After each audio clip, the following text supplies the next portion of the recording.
semua, perkenalkan nama saya Grini Hartini Panjaitan, NIM 18120086. Adapun tujuan saya membuat video ini untuk memenuhi tugas patofisiologi degeneratif. Di sini saya akan menjelaskan sedikit tentang patofisiologi kanker paru-paru.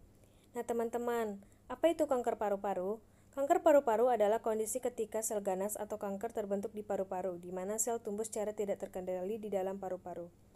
Ada dua jenis kanker paru-paru. Yang pertama kanker paru karsinoman sel kecil (KPKSK), yang kedua kanker paru karsinoman bukan kecil (KPKBSK). Di sini saya akan menjelaskan jenis kanker paru ini ya. Yang pertama kanker paru KPKSK. Biasanya kanker ini dialami oleh perokok berat. Jenis kanker ini lebih sedikit dialami dibandingkan jenis lainnya. Namun jenis ini lebih cepat menyebar ke seluruh tubuh. Pasien yang mengalami kanker ini sudah berada pada stadium kanker paru yang cukup parah saat menjalani diagnosis. Yang kedua, kanker paru KPKBSK. Kondisi ini berarti sel-sel kanker lebih besar daripada KPKSK. Lebih banyak pula orang memiliki jenis kanker ini. Namun, kondisi ini tidak berkembang secara KPKSK, sehingga pengobatan untuk jenis kanker ini berbeda. Nah, di sini saya akan menjelaskan sedikit tentang penyebab dan gejala kanker paru-paru. Penyebab kanker paru-paru yang pertama itu ada merokok, yang kedua perokok pasif, yang ketiga gen, yang keempat bahan kimia berbahaya, yang kelima gaya hidup, yang keenam alkohol.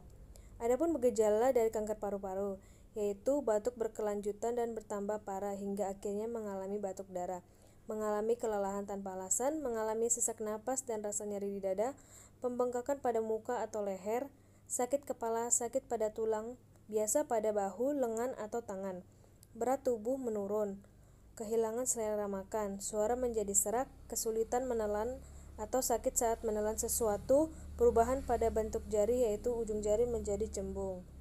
Nah, itulah penyebab dan gejalanya. Di sini saya juga menjelaskan contoh gambar paru sehat dan kanker paru-paru.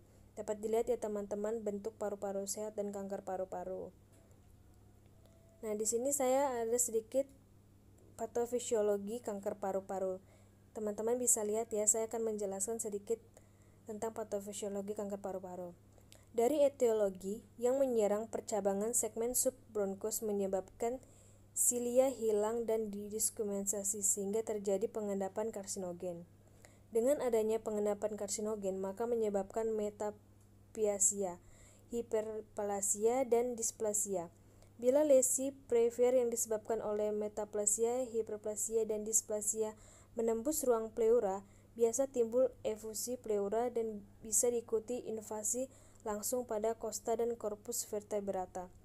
Lesi yang letaknya sentral berasal dari salah satu cabang bronkus yang terbesar.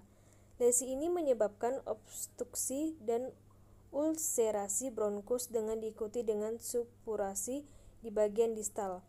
Gejala-gejala yang timbul dapat berupa batuk, hemoptysis, dyspnea, demam, dan dingin. Wheezing unilateral dapat terdengar pada akstulasi.